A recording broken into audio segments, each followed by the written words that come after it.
Hey guys, watch my new bike trick. Whoa! Accidents happen. When they do, LaPorte Hospital can help you get on the road to recovery faster. With our 30 minutes or less ER service pledge, we will work to have you initially seen by a medical professional in 30 minutes or less. Less waiting, faster care. The 30 minutes or less ER service pledge at LaPorte Hospital. During a medical emergency, every minute matters. That's why, at LaPorte Hospital, you'll find less waiting where you need it most, in our emergency room. In fact, we will work to have you initially seen by a medical professional in 30 minutes or less. And because we're a full-service hospital, we can provide more care if you need it. Less waiting, faster care. The 30 minutes or less ER service pledge at LaPorte Hospital.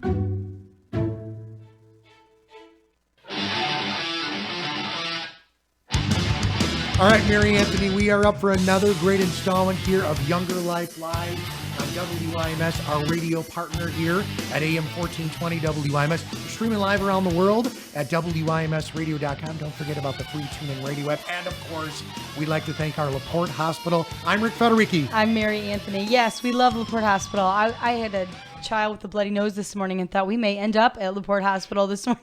You know, thankfully we didn't. We so were just saying to our in-studio friend who's back on the show, we've seen him many, many times through the last year plus at events, that we could have just done the show live from the hospital. It was funny. Well, thankfully we didn't end up there. But, Is she okay? You never know. She's fine. Just a bloody nose. But, sometimes it was a Scary. heck of a bloody nose. Yeah. So we got it all under control and stopped. But I did think, well, how ironic. I'm going to be late for my LaPorte Hospital show while I'm at LaPorte Hospital with my daughter. Hey, isn't but that Mary Anthony in the emergency room? Thankfully, that didn't happen. So, and I really didn't want to miss out on today's show. Today's show is an awesome show all about ergonomics, which is something we hear about, but I don't think enough people really know about it. Or understand it. I know, absolutely. I'm always surprised reading up on some stuff that Ron had sent me, thinking, wow, yeah, this is really good information. We definitely need to discuss this. So we have kind of touched base on this subject before a couple times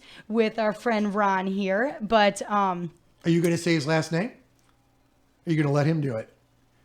Kinnickrum. Yes. Look at that. Good job. It took me 6 years to learn how to spell that and another year to correctly pronounce it. So you're doing really well. How funny. And you know what? I'm sure you're constantly having to correct people, I called it just about anything. So, I know. yeah. My Mary is with an I, and that's very unusual. So I get called all kinds of things too. And I just, Marie and Mari the most. I just answer to anything. That's fine. Whatever. Yeah, try putting the Federici mix. Yeah, into it, absolutely. And people will be like, Federa. Well, I think it's GHI. Exactly. With both of your names, they're not difficult to say until you're looking at the spelling. That's what throws me off. Is I'm too much of the English student in that aspect. I want to say it like I think it would be said properly. So it's just like I want the K to be silent, so it throws me off when I'm looking at it. But if you're my grandmother, the K would be silent. Really? Right. But if you're my grandfather and everybody else in the family, then the K is pronounced. Yeah. So wow, I'm digging that. Fascinating. So Ryan, can you please reintroduce yourself? Tell us a little bit about you and what you do. I am Ron Kinnickrum, and I'm a physical therapist, and I work in ergonomics at LaPorte Hospital. And it's workforce health is our division, and I do all things related to work. So if it's rehab, if it's consulting, if it's ergonomics, if it's education, I do all that kind of stuff. And I even do a little bit of expert witness for litigation purposes too. Really? I would love to just start, and I know we kind of educate, and we love that we pull the knowledge from all of our wonderful partners and guests that come in. Can you explain, if you wouldn't mind, what ergonomics is Please. to our audience that's Absolutely. listening and viewing right now? Okay, from the Greek, ergo is work, and nomos is to study. And so it's the study of work. So I watch people work. If you've seen the TV show on Discovery, How It's Made, Sure. that's what I do, except I measure it. Really? I measure it and then figure out, is there a better way to do that, or a safer way mostly? And can the person that's actually wanting to do that job physically do the job? That's probably the biggest component of my work. How long have you been doing that? A couple of weeks now. No, wait a minute. I've been a therapist for 36 years. Really? Yes, and I've been doing ergonomics for about 20. Wow. That is fantastic. The whole time at LaPorte Hospital? No, actually, I've been to several different places. Really? Even a little stint for about 8 years on my own. Really? So.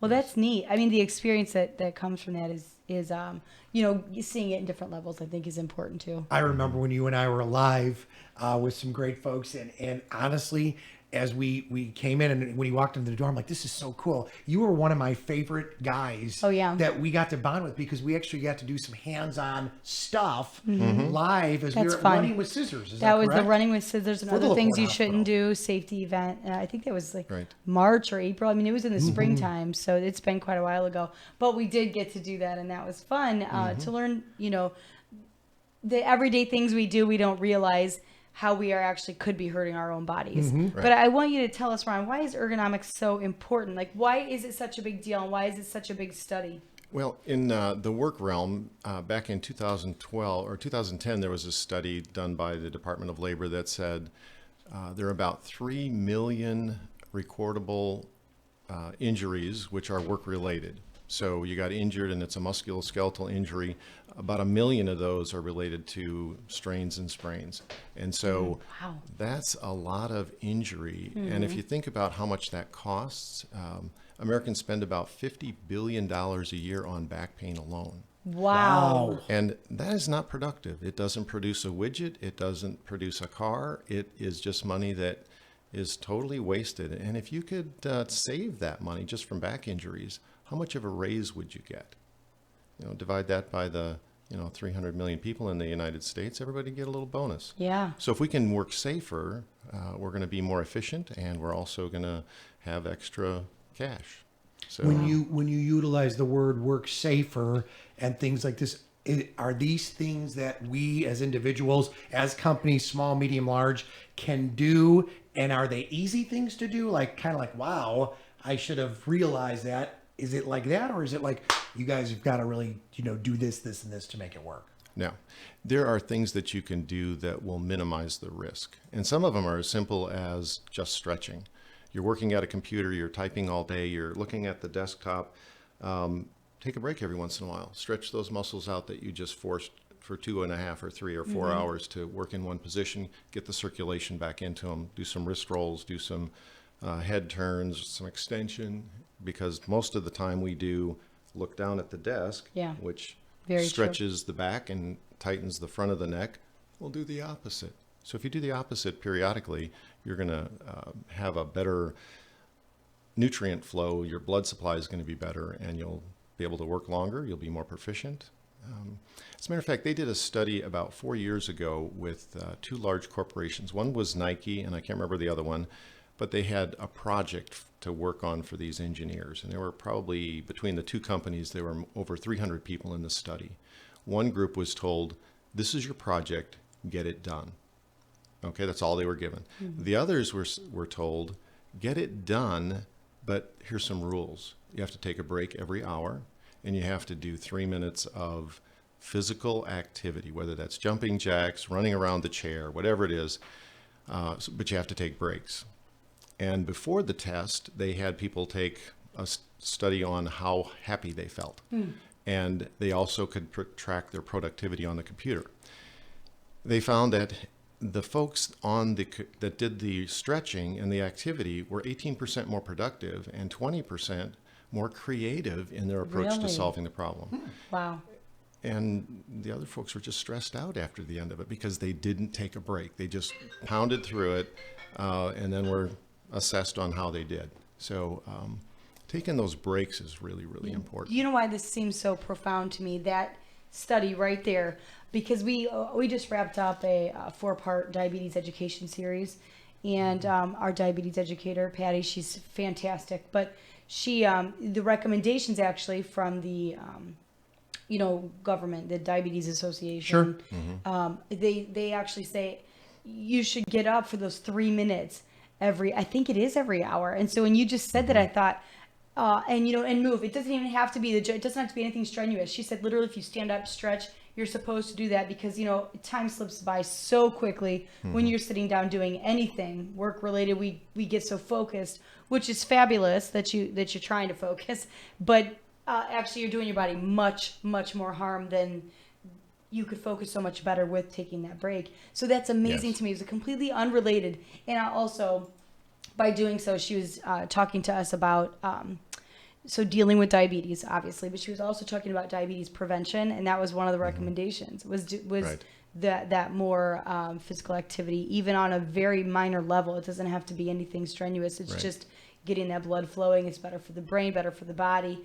And to hear that study completely unrelated to that diabetes education, but they still pair up. It's amazing to me that we don't incorporate that every single day. That Right. more people don't realize. And I think I'm guilty. I know I'm guilty of it too. Like I said, it's nothing to sit down and try to focus on something, and a couple hours go by before you really realize it. But I think it's vital when we're learning these things to work Right. this into our work day every day, no matter what you do. It doesn't really matter. This has to become habit. I feel Right. like what a big difference it'll make. Yeah, there's a saying, he who rests rots. And that was not my saying, that was Arthur Fiedler, so I can't steal that one. But I like that one. But it is true. I mean, if you sit in a chair, that chair is going to consume you. Yeah. And I look at some examples from my family where my dad worked really, really hard, but then when he came home at night, he sat in the chair and, who knows, ate Cheetos and Pop-Tarts and whatever he did, and not very healthy. And as he got older, he realized he needed to move, and now he has difficulty moving because of that. Yeah. So it's just amazing when you have that mindset that you need to be active, eventually your body is going to crave that.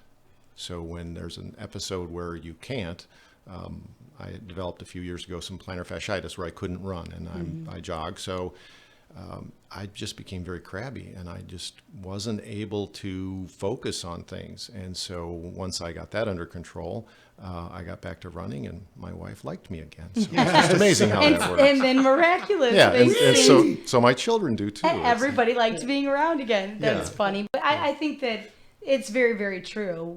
Especially when that's always been a part of who you are and you're not be able to do that. But it's so important to make sure we do what we can. See, you could have said, okay, I have to find something else. This isn't going to ever happen again. But you powered through that, figured out a way to deal with it, Right. and move forward. And like you mentioned, your father, I think it's the case sometimes where they wait so long that it's very difficult then to ever reverse any of those issues. Right. And that's what's amazing about our topic today. These are just simple changes that can prevent injuries and pain. Now, obviously, you're not Right. going to prevent everything. No. Mistakes are still going to happen. Accidents happen. Right. But at least this is an everyday, realistic view of things that we can do and that we can change. Yes. You know? And really, you're never too old. My mother, at 68, we were riding in a car to one of my dad's doctor's appointments, said, I see these people running all the time. I think I might like to do that. And I'm like, Mom, you're 60. What in the heck? You've never run before, except when you chase Dad out of the house or whatever. But why do you want to do that? And she goes, well, I just like to try. And I walk a couple miles every day, and I just think I'd like to try that. And I said, well, okay, if you're serious, I'll help you get started. And I did. And over the next 2 years, she started running, and she was able to run 3 miles without stopping. Wow. Before she was 70 years old. And she ran a race and beat 2 of my sisters. That is That's amazing. awesome. Well, just the running 3 miles without stopping. I love to walk and I love to speed walk. I am not. And I ride my Good. bike. Ride your bike, okay. I'm not I'm a all about my runner. bike. Not a I've runner. tried. I'm not good at it. And even my wife, because she has had that mindset for many years that, I can't run because it hurts my joints too badly. And about 6 years ago, she realized that her cholesterol and numbers weren't looking all that good, and they were the same as her mom's, and her mom had some issues. And so, without my knowledge, she went to the Sagamore Center and started jogging in the pool, Oh, in yeah. the water. And then they gradually got her out of the water, and then she entered the Tour de LaPorte and came in second in her age category. That is That's fantastic. so neat. That's one of my- Wow. one of our favorite 56 events. years old. Yeah. I love Tour We de were LaPorte. just talking about the warm water pools and the exercise in there, and Yes. and the benefits if you do suffer joint pain, and even if you don't, it's a fun way to It getting is. your physical fitness. That's really neat. Well, Yeah. good for her. Now, do you, if you don't mind me asking, obviously with ergonomics and different things, you obviously you work out on a regular basis as well. And I say workout activity and stuff like that. Activity, I do physical activities on a regular basis. I do some construction work. And I do wear my hearing protection and safety glasses and all that kind of stuff because that's who I am. And I realize the importance of that. As a matter of fact, tomorrow morning I leave for Honduras and I'm going to pour a foundation and lay some block and build a house, hopefully at least half the house. So those physical types of things that I do. As far as weightlifting, not so much. You said you run? I do run. I run 3 to 4 days a week, and I run with a group called the Ogres. Really? What does that stand for? Old guys running every Sunday. Isn't that awesome? Yeah. The And some first of time you told me old that, I guys thought that are- is so clever. That I is think great. that's so clever, really. And some of these guys have been running for 20 years together. And I Wow. started about 6 years ago with them. And they start at the same place. We run around Stone Lake, and we just chat during the whole time, and we have fun, and we talk about life and running and all kinds of fun stuff. And it's just a good accountability group. What a great backdrop. Stone Yeah. Lake and that whole corridor. It's just, Yes. it puts your mindset in a whole other groove. I mean, we've done stuff with listeners and I love riding around that whole area all the time. Well, I think it's easier to push yourself when you're enjoying it. Yes. And so you can really Yeah.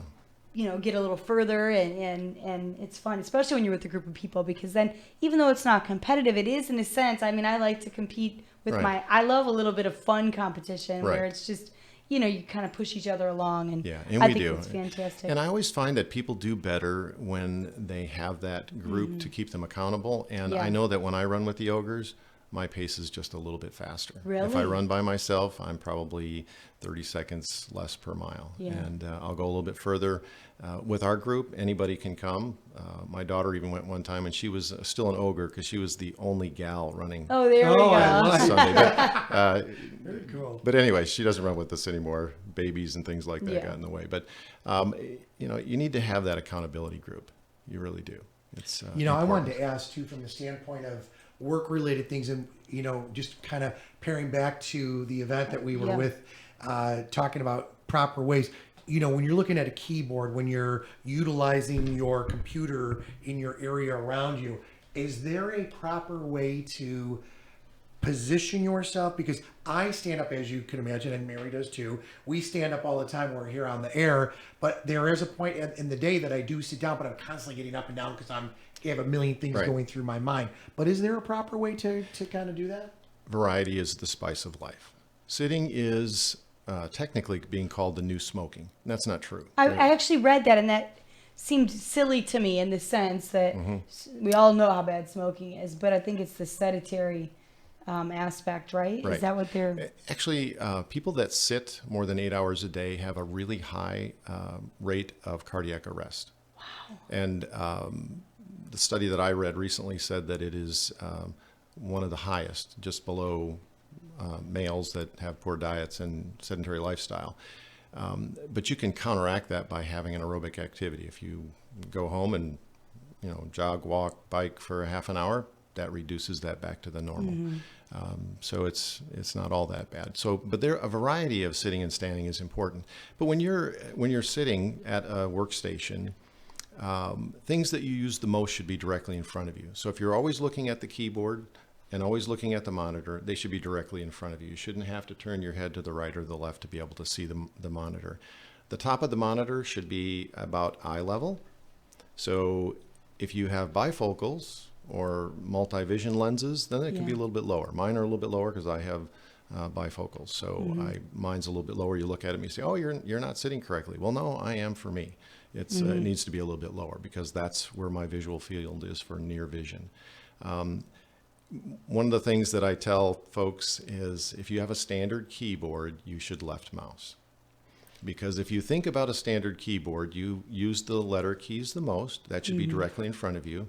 Then come the function keys, up, down, page, insert, delete, all those there. Then you get the number keys, and then where's your mouse? So your arm is away from your body. It's hard on the elbow, the wrist, and the shoulder. If you just hold your arm out there for about 5 minutes, you'll notice where the stress is. Now, if you mouse on the left, What you use the most is the letter keys. Right. Mouse is on the left. Where's your hand? Your elbow is at your side, and your hand is right in front of you. I recommend left mousing, and the reason I do that is I told somebody who was probably 24 one time that she needed to left mouse because she's reaching for the mouse all day long, graphic designer, and then she said, I can't left mouse. I have to use it for some very detailed things. And I said, oh, really? You can left mouse? And she goes, do you?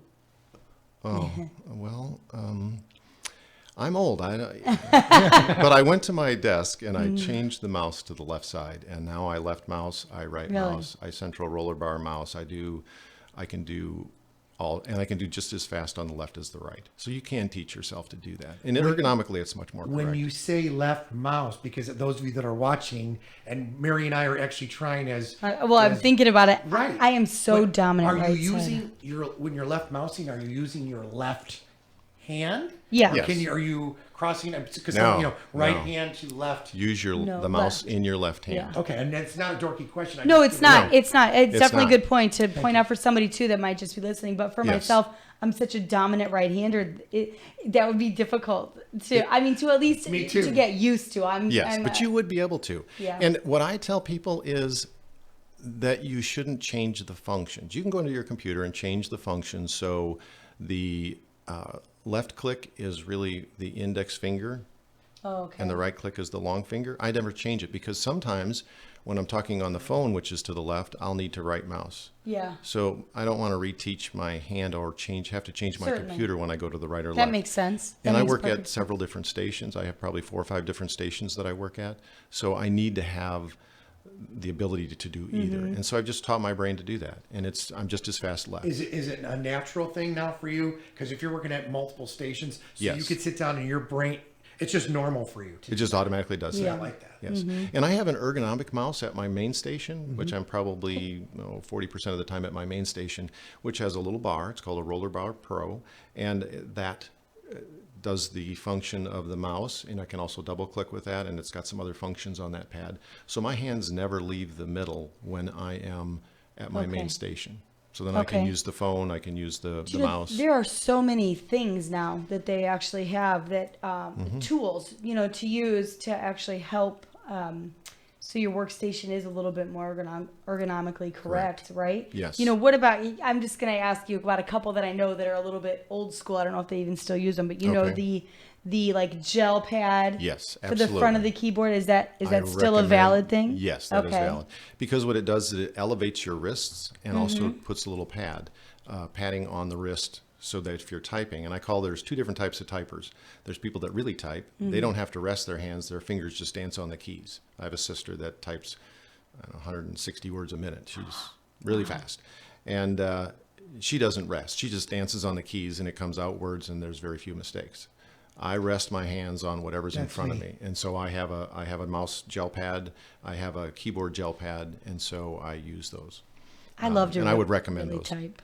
Yeah. I like that. I mean, I enjoy that. I think that's the one bad thing about texting that the kids don't get is that, I mean, they're required to take a keyboard class Sure. at school, Mm-hmm. but they are so used to, chicken pecking, Yes. I thought you were going to say that's what I That's thought. what I thought was you were gonna say. And say. then there's people like Rick Federici that could type so quick. Yeah. Yes. But all Just my peck life 'em, at 50, yeah. you know what I mean?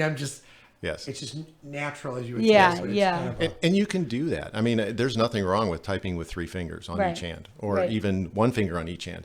I don't know the name of the.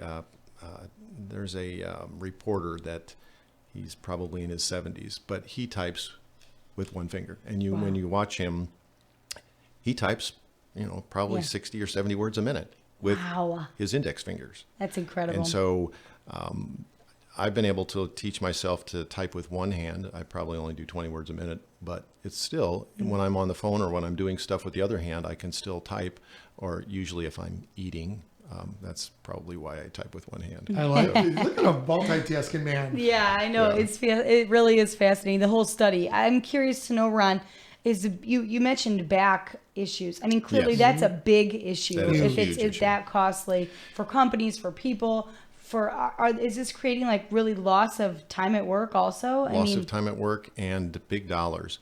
Back in 2010, the study says that any back injury that's recordable, meaning you missed a day of work or you were prescribed a medication or had to modify your workstation or your work duties, that average is $24,000. And if you have to have a surgery, it's upwards of $165,000. And that's not productive money. Oh my goodness, That's no. not money that's not in your pocket, and that's not productive. It didn't produce anything. So if we can prevent that, if we can prevent one of those, That's your huge. company is huge. Is back mistakes? I'm so sorry, I please. didn't want to interrupt you. Is work mistakes or causing back problem the biggest complaint? Is that the most frequent complaint and issue that that you see, or that overall that is studied? Yes. Really? Yes. It's the most costly. It's the one that loses the most time, and it's the number one reason for work-related disability. Back issues will get you to disability faster. So when I talk about, in general orientation, about why we focus so much on taking care of your back and using proper lifting techniques, it's because of that very issue. Because if you can reduce one back injury in your per 100 employees, you're going to save money and you're going to maintain your workforce. I teach a general orientation class, and part of that is letting people know why we're talking about back issues and why that's the focus, and why we're going to talk about anatomy and physiology. But I also talk about who pays for a back injury. So when you think about it, who do you think pays for a back injury? Everybody tells me the employer does. They have workers' comp. That's a lot of people would. That's the first thing, and I think First that comes thing to a they lot of say. us. Yeah. I think it ends So- up being government. Like Yeah, well- somehow it's going to go because you're going He's to be going to say on- us. Yeah. Well, there's more. There's a lot of people that pay for a back injury. So how, besides just workers' comp, does your company pay for a back injury? So you have 500 employees, and you have a back injury, and they have workers' comp, and they have to submit a claim. So how else do they pay? Well, they have to have somebody to administer that claim. So your HR people now have another duty that they're responsible for. So it Good takes point. other folks. They also have to figure out, well, gee, we had 6 people doing this job. Now we only have 5. So we're either going to have to pay overtime, we're going to have to hire a temp and train them, or we're going to not make our deadline and possibly lose a customer. So there's a lot of issues that are with all injuries, but for sure back injuries, that go into figuring out what the cost is. And a lot of that's not calculated. A lot of that's not calculated at all. So your employer pays for your taking care of your back injury. Who else pays? There's a bunch of other folks. I'm all taxpayers, I would assume. I mean, eventually. Eventually you would, but you pay as well. And you pay because you got to deal with the pain. Yeah. But there's other issues that you pay for that back injury. And it may not be your fault. It may just be an accident. It may be hard to say what caused the back injury. But think about, in the United States, $50 billion is spent. A lot of that comes out of your pocket because I went and got a hot pack or ice packs, or I went and got an extra ibuprofen, or I got Tiger Balm or whatever. So you're buying things to take care of your back. Yeah. And so it's, you do pay. But the other way you pay is, I have grandchildren, and I love to play with my little 5-year-old grandchildren. There's 3 boys, and they are just a blast. When my back hurts, I'm not going to be throwing them up in the air. Right. I'm not going to be backpacking with my oldest grandson, because how are you going to carry a 30-pound pack and hike up and down these trails and spend 3 or 4 days in the woods when your back's hurting? You're not. So you pay emotionally by things that you can't do. Yeah. Your coworkers pay. How do they pay? Well, you're not there, so they either have to work overtime or increase their pace, and then they have to listen to you too. Complain about how bad your back It's true. hurts. I mean, it's Yeah. true. We've all So- had a coworker that's been Complainers? injured or been a complainer, and Right. that's tough. Yeah, and your family and friends, the same thing. My wife used to carry the salt down into the basement. Now I got to do that because she hurt her back. So those are issues that are definitely, you don't think about the real cost. I did some work a long time ago, probably about 15 years ago, for a company that had expenditures of about $1 million on injuries. And this was plant-wide. And we went in and started an ergonomics program with some special incentives for the employees to deal with safety. We did some education. We did some ergonomic changes in their workstations. The second year, they spent about $250,000, and It went down that much? yeah, and now they spend about anywhere from $15,000 to $30,000. That is incredible. That's an incredible stat. That's a stat to use to just why you should. Why a company utilize should. the You know, I'm ergonomics glad you education. said that too, that you went into another company. This is something I find really interesting because I know you work for LaPorte Hospital, but I didn't realize that this like ergonomic intervention service is available to other companies. Is this to any company that's interested? Any company that's interested. I think that's amazing. How long has that been going on, or how long have you been able to, even though Provide you that work for the service. hospital, step outside to teach? That's been about 8 years. Wow. 8 years. That's And there's a variety of things that you can do with that.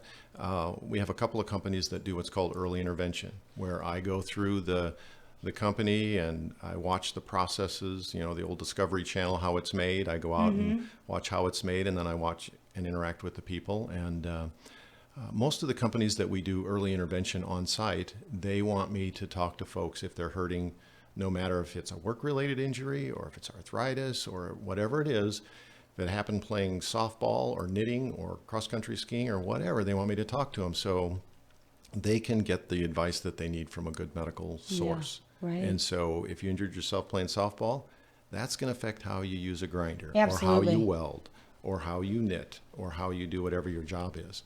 And so I go there, and you can fill out a little form, and then I'll stop and see you, and I'll ask them how they are, and they always say, "Oh, I'm fine." Yeah. I said, "No, you're not. If you were fine, I wouldn't be here." And then we talk to them about what's going on. And sometimes it's, you know what, this isn't related to work, and this is something you really need to go to see your doctor about. Yeah. And sometimes I say, "Oh, you know, just suck it up. You just got to do some stretching." And sometimes I say, "You know, we need to see our doc. We need to go have you see the doc and get this checked out." We have a lot of programs where they do some just regular stretching on the job, and we recommend those to the folks that have some sprains and strains that are maybe work-related or maybe not work-related. And those, according to OSHA, we can do that. We can't prescribe exercises, but if we have a regular program of stretching, we can say, "Hey, you need to do these, and make sure you focus on this one and this one, because those are the structures that are kind of involved here." And so it makes you more productive, and they find that your return on investment taking care of your employees is usually 4 to 1. For every $1 spent ergonomically, you save $4. I feel like that's so innovative of the hospital. That's something completely unrelated to traditional. I think it's smart business, and It I'm thinking is. it's a great way for a lot of people on a lot of levels to move into the next phase. I think so too, and I it's think helping as companies, employees, people. as Yes. employees of a company that may be doing that, they feel empowered to say, "Oh, I can find different ways to take care of these Right. little things, these little tiny things, because they add up to such big problems." Right. I think that is amazing. Wow. I agree. And a lot of the fixes are pretty simple. I have some folks that use these little tools, and we just took some Coban and wrapped it around that. So instead of pinching, Yeah. now they grip with a larger grip, and so they don't have that forceful grip. That makes perfect sense. So there's a lot of little things that, it didn't cost you any money. It's just something that you can do. And different companies have different abilities to afford different things. So some companies will say, "What do I need here? And should we put that $180,000 hoist over here, or should we put it over there?" And I have some companies that say, "If it's more than $4, you may want to not put it on your report and talk to us first, because we really have a tight budget." And, there are some things you can do that don't cost anything. Let's Wow. do some stretching. So Tell you right now, Younger Life costs you nothing either. It's free, and it's full of knowledge, and Amazing education, information, yeah. and great stuff. So listen, we're going to take a quick time out here on Younger Life Live. Rick Federighi, Mary Anthony. We're going to continue our discussion on ergonomics, and we'll be right back here. So don't you go away, okay? Whoa! Accidents happen. When they do, LaPorte Hospital can help you get on the road to recovery faster. With our 30 minutes or less ER service pledge, we will work to have you initially seen by a medical professional in 30 minutes or less. Less waiting, faster care. The 30 minutes or less ER service pledge at LaPorte Hospital.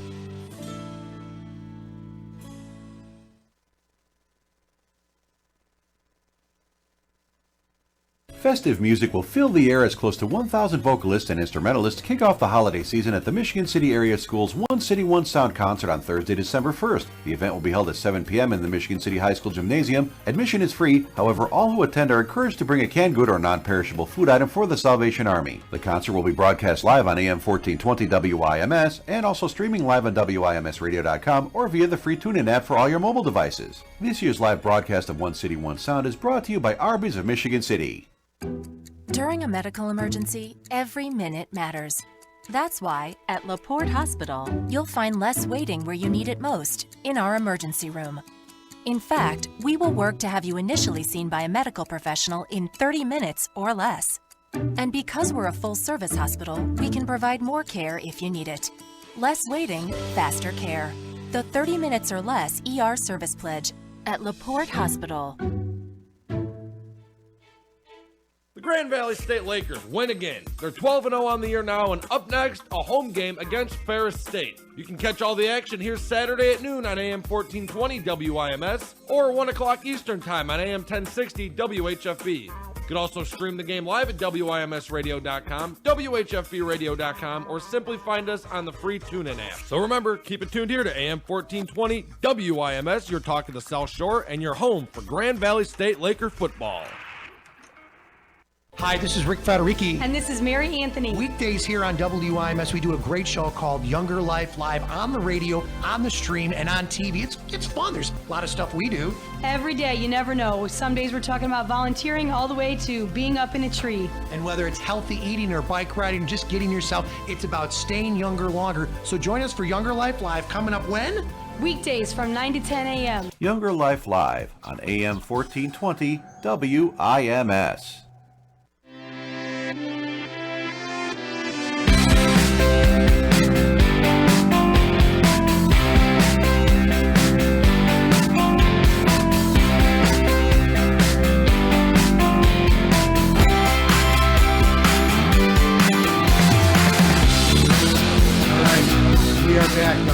Look, I'm learning stuff even in our commercial break. There you go. Do a few more commercials and I wasn't done. No, this is a personal analysis. Well, this is Younger Life Live, and ergonomics is the topic of discussion. That's this it. Is awesome information. It really is. You know, we've touched base on it a couple times throughout this past year, but we really haven't had the chance to have Ron in here and really pick apart all of these things that are so important and these little changes and stuff. So before we change topic, I want to go back to the fact that you work for LaPorte Hospital, but other companies can hire you in to kind of do an analysis, see what needs to be tweaked here or there, or what they can do to help their employees. Mm-hmm. And can you tell us how they would contact you for that before we move forward? I don't want to forget that. There's a phone number at our main office in LaPorte, and that is 219-326-2664. And that's our main desk, and from there you can ask for the PT guy or the ergonomics guy, or you can ask for Scott or Mark, or just say, hey, I have questions about ergonomics, and they'll direct you to the right person. If you get my extension and the phone rings and I don't answer, that means that I'm with someone, and I never talk on the phone when I'm with patients. So leave a message and I'll get back to you. But you can call the main desk and they can set you up with one of our marketing people. One last question on this subject. I'm curious to know, how did the hospital, I just think it's very unique that even though you guys are a hospital entity, that you go to other businesses. How did they realize how did you guys realize there was a need for this outside of the hospital? I mean, our occupational medicine services hired a gentleman by the name of Mark Savage, and he and I worked together when I worked at Methodist Hospital and piloted that program for companies there. It wasn't very successful there. They had some issues that they dealt with, but Mark and I have known each other for a long time, since Methodist, and then when he was hired to manage the occupational medicine service, he contacted me and we had some conversations, and eventually he hired me, and with the intent that we would develop on-site ergonomic programs and consulting and do job site analysis and safety interventions, early intervention, education, do some litigation. We did industrial rehab. So we had a real wide variety of things just because of my background, but Mark saw the value of that and allowed things to go in that direction. Yeah. So it's kind of strange because when I first started there, I don't work for physical therapy. I worked for the hospital, but I didn't work for physical therapy. Yeah. So the question I would get from the therapist is, and how come you don't work weekends? Yeah. How come you don't work holiday Yeah. rotation? Because I don't report to physical therapy. Right. I report to occupational medicine. Yeah. And that was a very key move because usually what happens with ergonomics is we're going to hire you in the PT department, and when there's time, you can develop that ergonomics thing. Oh, I see. And so that doesn't allow for the development and marketing of ergonomics. So Mark was very ingenious and foresighted to say, we're going to promote this, and it's going to be dedicated. Brilliant. Yeah, I have I think a so, question too. to ask you with today's generation, the millennials and the younger ones. We were chatting about our young ones that are constantly on their phones, and I've noticed this from the youngest of years. And there are parents out there that have given their children at very young ages, 6, 8, 10. They carry a phone, they use a phone, and so be it, to each his own. Now, My kids wish I was one of those parents. I have to tell you, my Much to their daughters- dismay, I'm not. Good. Keep it that way. Well, I was just going to throw this out there. So now as my daughters are 18 and 22 and they're with their friends, and we all see this in restaurants, everywhere we go, the young generation, a lot of us are looking down constantly, our necks. And when you started chatting about some of the different proper positionings and stuff like that, do you feel that our generation today and because our phones are our computers are our lifelines, do you Yes. feel that we're going to see some unique things happening in the next 10, 20, 30 years with Absolutely. problems? Because this to me is just like, wow. Absolutely. I like anatomy and physiology. It's one of my favorite subjects. It's a little complicated at times, but you can figure things out. And if you think about your spine, there's 24 vertebrae, and they're cushioned by discs. And if you think of those discs as jelly donuts, what happens when you bite into a jelly donut? I like jelly donuts, but when you bite into it, that fluid in the jelly donut, the jelly goes down on your shirt, your pants, your shoe, and it's really bad. Well, if you bend forward, that jelly donut that's called your disc tends to be compressed in the front. Where does the jelly inside that disc go? It goes to the back. Where do the nerves come out? They come out the back. So when you're doing that texting and you find that your thumb is now numb or tingling, guess what you just did? You compressed that disc and you pushed it up against the nerve.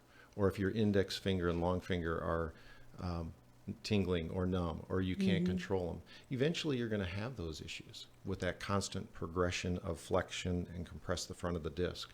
So part of my general orientation focuses on understanding fluid dynamics of discs, because that's the number one reason people have those surgeries and disabilities and things like that from work-related injuries. So, but it's the same thing with if you're looking down all the time.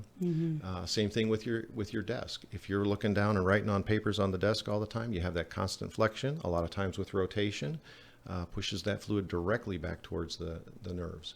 So if you can get things off your desk, if you can hold your texting thumbs up, that'll make it a whole lot safer for you in the long term. You need to take this on the road. Well, This could be an unbelievable going to school. You could actually do this all over the country, all over the world. Well, I Just do educating think, people. right? Especially, I mean, there are so many things I think that they're going to find eventually with the most reoccurring issues due to so much screen use that we do Right. now compared to even just a few years ago. I mean, it wasn't even as much. One thing on the ladies' side that I can point out that I Look at her smile. I find funny. I had actually seen a study that was done on double chins. This is just so silly. Oh, this good. sounds I so like vain. this. I'm hearing this. Well, and I know this where sounds you're going. vain, but it's funny. And it said that especially women were obsessed with constantly, like, the increase of women going in to have like their chin sucked, Yeah. With that, tighter. with that look, with that smile. But, well, no, now that's like plastered on their face. No, like sucked out of their chin or their neck because they're constantly looking down. That you're like you're forcing a double chin on a regular Right, basis. right. And so the increase. true? It's Oh, just yeah, funny. yeah. And I thought after that, I joked. Actually, I made the comment. I joked, said, "Oh man, that right there is reason enough to hold your phone up when you're going to be Right. texting." Right. It just Yes. cracked me up. And I thought, that little tiny thing, if there was an actual study done on that, how many real problems are we causing? It isn't just the double chin. Clearly, there are going to be real Right. issues that we're going to be Can I dealing use it with. from a It guy's just cracked perspective me too? up. I know, Yeah. right? It's not because you're getting older, Ricky. You know, just it's because texting we're too looking much. down too much. Yeah. Look what all this texting's doing to me. Yeah. So, I love so you have that. to do the opposite then. Right. Then you do retraction, where you tuck the chin in and you Yeah. go back and you think, well, that increases my double chin. Yeah. Well, it actually lines the vertebrae up. That makes and sense. then, stretch that out. And that does two things. Anything that's slack, like so if you put it on slack, so everything's on slack under here. Now that is making those things relax, and then they'll shorten. Okay. And then when you put them on tension, they tend to lengthen. So you've lengthened the ones in the back because you're looking down at your phone, shortened the ones in the front, double, triple chin. So the reverse of that is going to be do retraction, do extension. Now, the key is anything that causes tingling, numbness, or pain into the hands, stop doing that. Or that's a big warning sign that says you're playing with disability here. Really? Yes. Can and I that's what I ask- tell folks too. This is a silly thing, but about the tingling, that happens to me occasionally in my sleep. You know, where my hands, and I've mentioned this So to my you're doctor just sleeping once. too much is all. No, just I kidding, wish. Just kidding. I wish, but I keep what? thinking I think it's from lack of. But how? I mean, could that possibly literally be the way I'm sleeping? It could. Really? It could be the way. More than likely it is. Yeah. Because if you have numbness and tingling, especially in your hands, it's from compression of a nerve somewhere. So you're either doing it at the wrist, you're doing it at the elbow, Yeah. you're doing it as it comes down the shoulder, or you're doing it in the neck. So pay attention to how you sleep. Are you I'll have sleeping? to. None of my business, but can I ask you a question? Yeah, of course. Are you a back I'm sleeper, typically a front side. sleeper, that's I'm why, typically a right? side sleeper, but you know it's so infrequent that it happens. laying on it? But a few times in my sleep, I literally have. Woken up with tingling. Yes. Both hands or just one? It's been either or. It's happened to me in both aspects. The side you're lying on or the other side? The most recent time has been probably a month ago, but it was the opposite side that I was laying on. So not your the arm one. is coming across your body. It could, yeah, it might be. And It was just Go ahead, so show us how weird. you I'm like, sleep. let's see. I'm Okay, a left side sleeper primarily. Okay. If you're watching, But this is it's good. that And it funny. was your right hand? It was my right hand. Right hand. Okay. It's probably because you're compressing a little bit of the brachial plexus. Wow. It's What could, did you it just could say? be the neck. You're doing what? Oh, compressing the brachial plexus. It was. like that. It was such a It could strange be if feeling. your head is tipped that way. Again, that jelly donut in there. Mm-hmm. If you're laying on this side, it puts pressure on this side. Where does the jelly go? Yeah. Compresses and goes to the nerves on the Wow. other side. So I love anatomy and physiology. Yeah, It's it my is favorite fascinating. You're a subject. very smart man. Oh, I don't know about smart. It is definitely I'm smart fascinating. alecky, if you ask me. I'm all about that. Yeah, we kind of like that. That's us too. I did want to ask about, our workstations we've discussed. Yes. If you are right hand, should you be setting it up differently if you're right hand or left hand dominant? Does it change your setup? It does somewhat, because a lot of times if you predominantly use one hand and you have to reach across your body to get that tool, and I've had several workstations that I've looked at where people are left-handed and they go, every time I go to get these tools over here, I have to reach, and I have to use those all the time, probably 80% of their day. And so it'd be much more convenient to be in the strike zone from just a few degrees out, elbows at your side to the middle. That's your strike zone. Okay. And up and down is just slightly above the elbows and slightly below the elbows. So if you have if you're left-handed and you have to reach to the right across to get your stuff, now you're having that compression in the front of the shoulder. So Very it's best good. to have a station set for you. So, and that's one of the things that I do. I'll go in and look at workstations to say, how can we make this easier for a left-handed or a right-handed person or somebody that's tall or short. Yeah. So there's some. What design about principles. chairs? When you say tall or short, it just kind of strikes a red flag for me. Are our chairs, the height of our chairs, a serious issue? Do we need to pay attention to that a Yes. lot, or how we're Yes. sitting in our chairs? And actually, this is what I tell people. The best chair is one that's made out of steel, has no padding, and the only way that you could sit in it for more than 20 minutes is if you're completely dead. The best chair is funny. one that you get out of frequently. Really? Yeah. But if you can't, and most people don't have that option, the best thing is the front of the seat shouldn't hit into the back of your knees. Okay. Okay, your feet should be able to be flat on the floor. Okay. The back should give you some support for your curve because each person has a different curve. I don't have much curve. If I stand against the wall and my shoulder's against the wall and my backside against the wall, you can probably put, maybe 1 inch. If my wife stands in that same spot, you could drive a train back there and it wouldn't touch, because she has a bigger curve than I do. But that's her normal curve. Right. So you got to have a chair that supports that curve. You want a chair that allows you to sit up straight and not tip back or tip forward.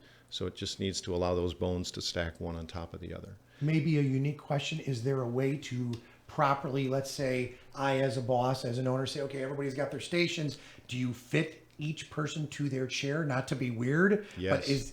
But so that actually, okay, because I was going to say. And I'm going to look at all your stations before I leave today. Uh-oh. So just so you know, I've been looking here and I see these keyboards tipped up in the back for that wrist extension. But basically the chair needs to support you. It needs to be comfortable. It needs to allow you to move. It shouldn't dig in anywhere. It should allow you to sit straight up and down. You should have a good, normal, straight posture. Okay. I definitely think, I know we're getting so close to the end already. I feel like there's still a lot. If you could, so you've given us so many tips on our workstations at home. If there's a change or two that they should attempt to do starting today, is there something you would say, this is the biggest issue that we see generally in most places? Do this first. Is it the keyboard? Is it the mouse? Is it our posture? Posture. Posture is probably the biggest one. Really? And this is what I would have somebody do. Get somebody to look at you, because you can't look at your side on your own. You can't sit here and go, well, I think I'm sitting up straight. Well, your head's 4 inches in front of your shoulders. Well, your ear, your ear, your shoulder, and your hip should pretty much be in a straight line. Your elbows should be pretty much at your side. You shouldn't have to reach. Reaching is okay occasionally, but you don't want to do that all the time.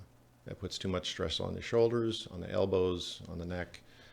So you kind of want to do that. And you can go online and get a picture of an ergonomically correct sitting station.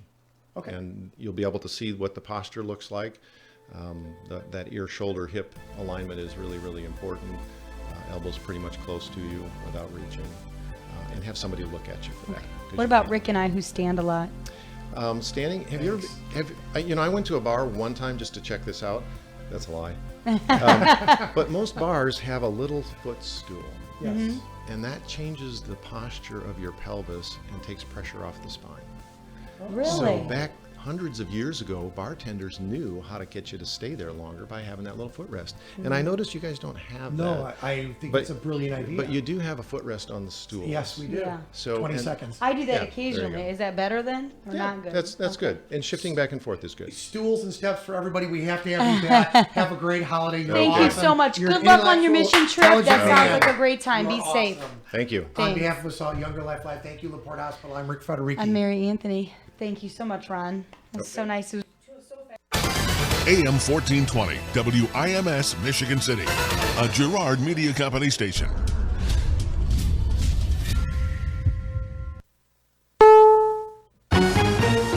CBS News. I'm Steve Kathan.